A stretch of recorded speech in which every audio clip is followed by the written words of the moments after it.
Good morning friends, নন্দিতার হেসেলে তোমাদের সবাইকে স্বাগত। আশা করি তোমরা ভালো আছো, সুস্থ আছো। তো আজকে হচ্ছে 25 ডিসেম্বর, যদিও এই ব্লগটা তোমরা দেরিতেই পাচ্ছ। তো আমাদের 25 ডিসেম্বরে ঠিক এইরকম একটা কেক বাড়িতে আনা হয়। এটা কি বলে, কলকাতা ইম্পেরিয়াল কেক নাকি। খেতে কিন্তু দারুণ টেস্টি হয়, প্রচুর ফ্রুটস থাকে এর মধ্যে, আর চা দিয়ে দারুণ লাগে।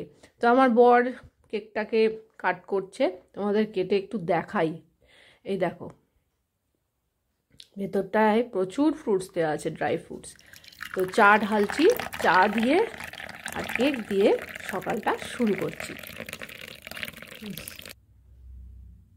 কেকটা সত্যি ভীষণ ভালো ছিল খেতে। তো চা আর কেক খেতে খেতে আমরা সারাদিনের কি কি কাজ করা হবে, কি কি হবে না হবে, রান্নাবান্না, তারই সব আলাপ আলোচনা হয়। তো চাটা খেয়ে আমি রান্নাঘরের দিকেই যাচ্ছিলাম। ওই দেখো, পাঁচিলে একজন কে দাঁড়িয়ে রয়েছে, একে তো আগে দেখিনি আমি।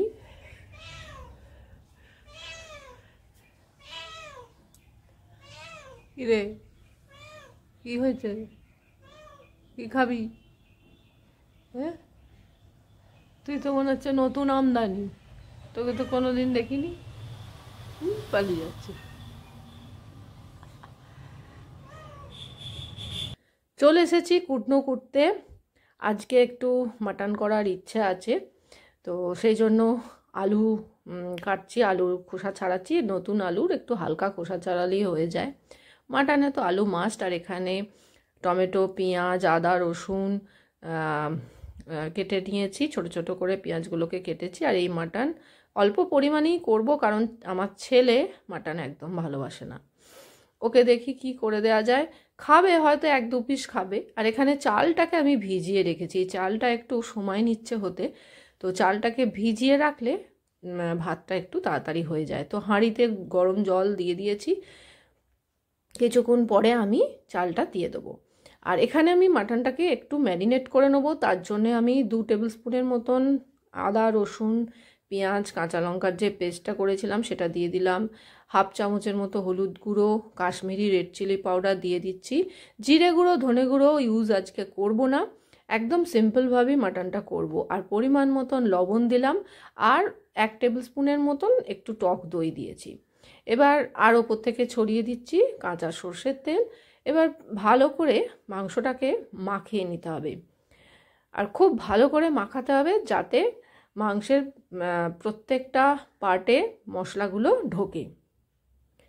হাত দিয়ে খুব ভালো করে মাংসটাকে আমি মাখিয়ে নিচ্ছি। মাখিয়ে খুব বেশিক্ষণ ম্যারিনেট করব না, 10 থেকে 15 মিনিটের মতো ঢাকা দিয়ে রেখে দেবো।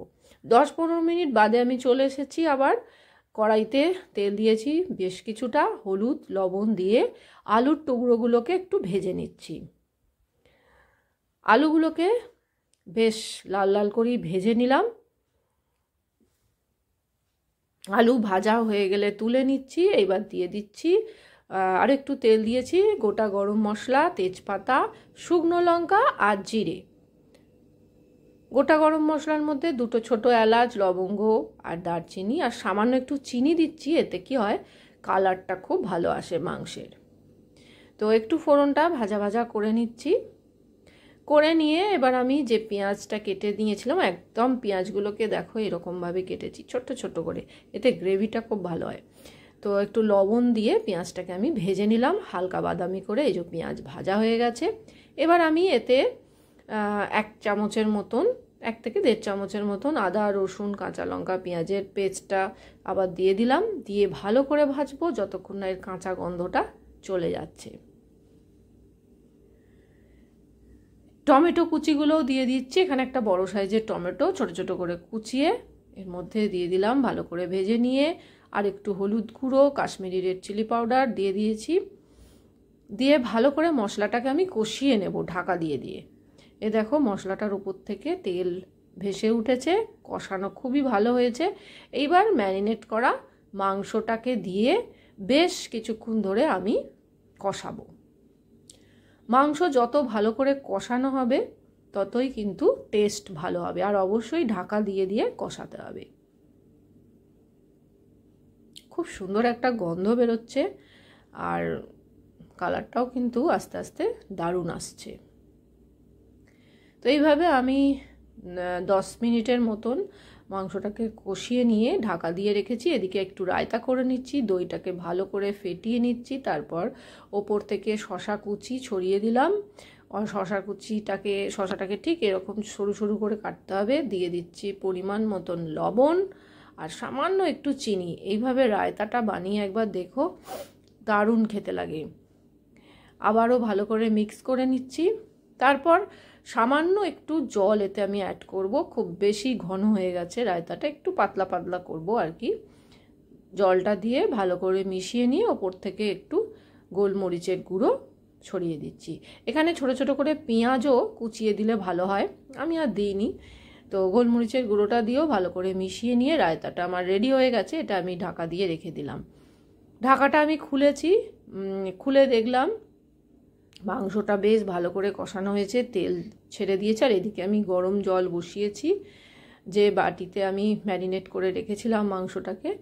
দেখো ঢাকা দিয়ে দিয়ে আমি বারবার কষাচ্ছি, মাংসর কালার চেঞ্জ হচ্ছে আর প্রচুর তেল ছাড়ছে এই মাংসটা থেকে। মাংসটার গায়ে গায়ে একটু চর্বিও ছিল।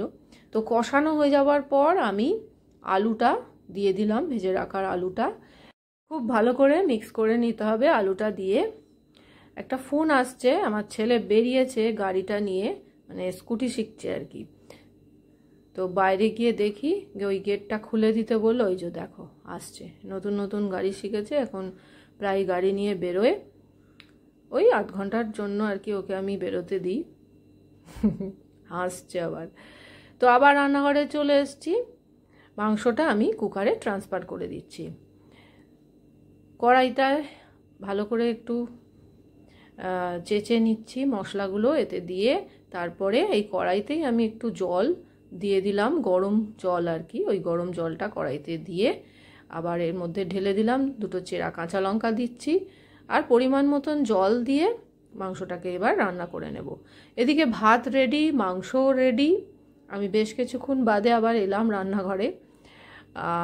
এই দেখো আমি খুলে তোমাদের দেখাচ্ছি, দারুণ দেখতে হয়েছে কিন্তু, খুব সুন্দর একটা গন্ধও বেরিয়েছে।